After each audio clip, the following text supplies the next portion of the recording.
Hi.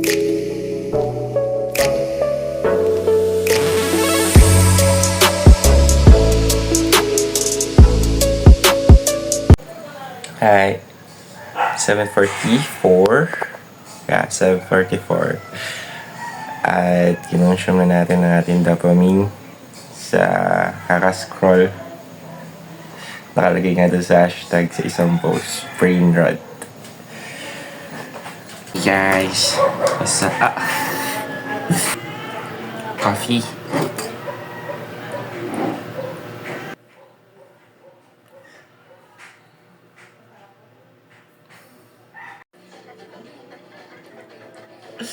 Updated na.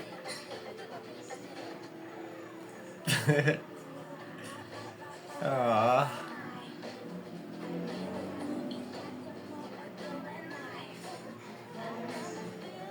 Ang gagawin natin yan.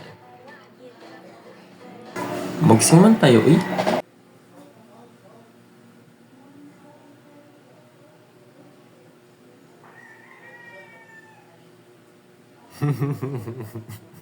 Have a change of heart. You know what I fell apart when I wear no crown. Let me the same way. Next up. Pero teka lang, parang napagdaanan ko na ito napamahal agad at na pero di makain.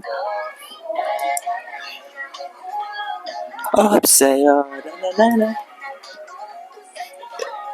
Nakaraan, nalimutin lahat sa'yo pagdating sa'yo. Yo.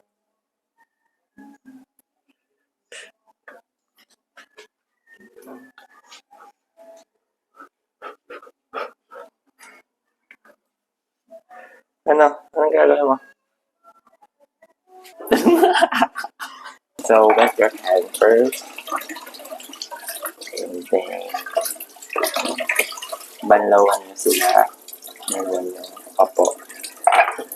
Yung mga bagay talaga na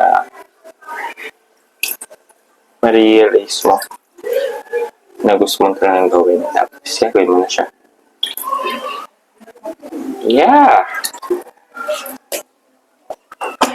Have you experience na alam mo na lang naisip na gusto mo yung gawin. Tapos sinabukasan gagawin mo siya. Compare dun sa gusto ko itong gawin pero di mo naman ginagawa. I like this.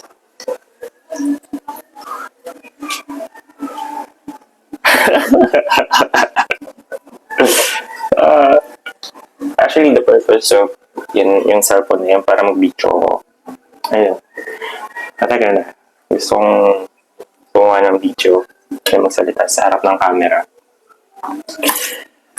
To share my opinions. Also, like, yung ano ba yung perspective ko when it comes to things. Yeah, tagkalin niyo po yung barad niyo sa lababo. Sponge nyo. Tagkalin niyo yung bula. Tanggal niyo ng bula. Tagkalin niyo na dishwashing liquid. Yan. Tapos, ang una niyong hugasan is basaw. Alam niyo yung feel na you started to stop overthinking what other people gonna say about you, overanalyzing things, imposter syndrome, and everything that feeds your anxiety. Kung saan nade-depress ka. It feels like ina-enlighten ka or it's just uminom lang ako ng kape.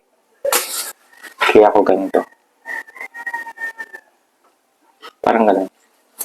Kaya hyper. Tapos kapag masaya ka, masaya ka, tapos mag-feel mo, ayaw mo pala maging masaya kasi mamaya maging malungkot ako. Mga ganun battery. But, ikaw naman nagko-control ng utak mo. Oh, siya nga pala. Sunod na is yung mga sandok, kutsara, ganun. Yan. Siguraduhin nyo mawawala yung mantikang feel. Pag mga dishwasher tayo, dapat isa yung tinatagal natin. Mga mantika. Tapos, sa kutsara, natutunan ko, gasin nyo ito yung handle. Siguro maram naman siguro. Kasi araw-araw naman kayo siguro naghugas niyo. Sunod nyo is mangkok. Plato naman. Plato. Yan, pati ilalim ng plato, idamay nyo.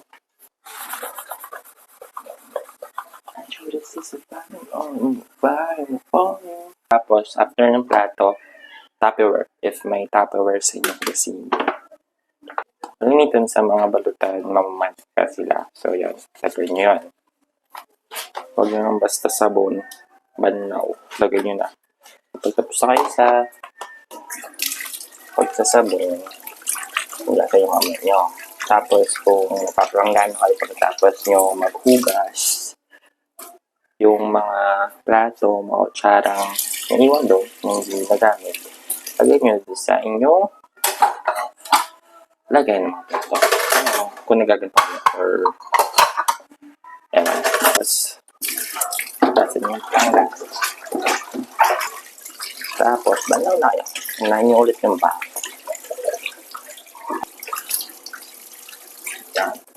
Not a pro, but you should wash your dishes.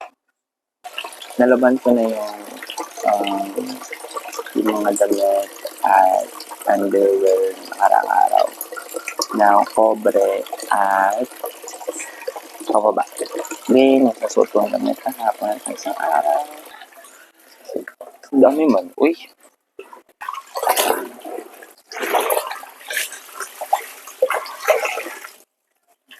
There you go.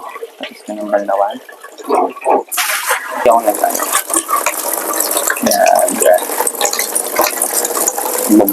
Bar soap.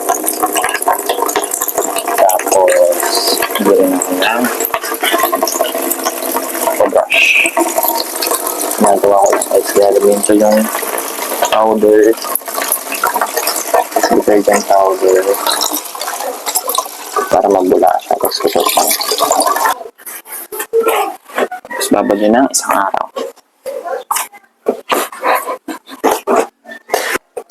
Tapos pag ganito na, hindi mo siya kaya sa ganito. So, what I'm going to do is gasa mo yung paa mo. Tapos, step on it.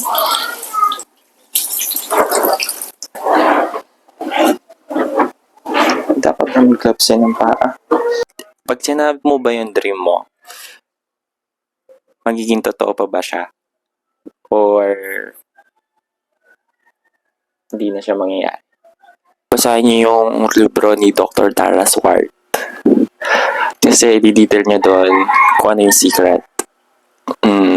Tapos kung paano gumawa ng isang action word. Even though I'm the profession, hindi ko masyado maintindihan yung wordings, but kung ano yung naintindihan ko, yun na yung ginawa ko.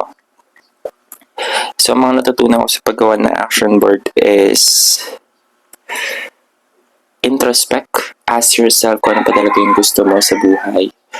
Tapos, tanungin mo, ito pa talaga yung gusto ko, yung mga ganun. Kasi, natutunan ko rin na in the first place, that is not your dream or goal that you want to achieve.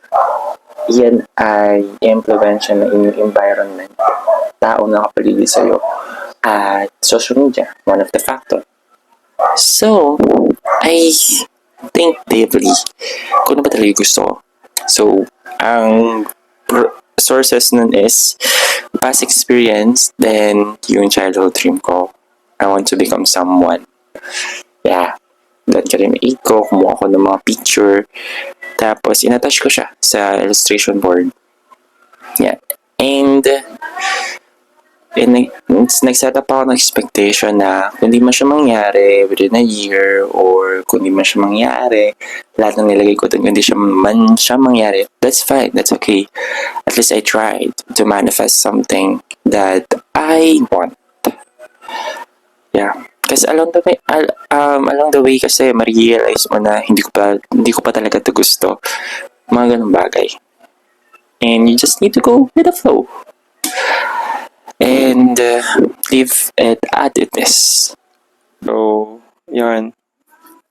Wait, diba? So, tapos na tayo maglaba kanina. Natapos ko na yung labahin ko. At it's already, anong oras na? 7:23. So, I need to tapos test and edit and post. Yeah, I hope na nagustuhan nyo. Well, that's life.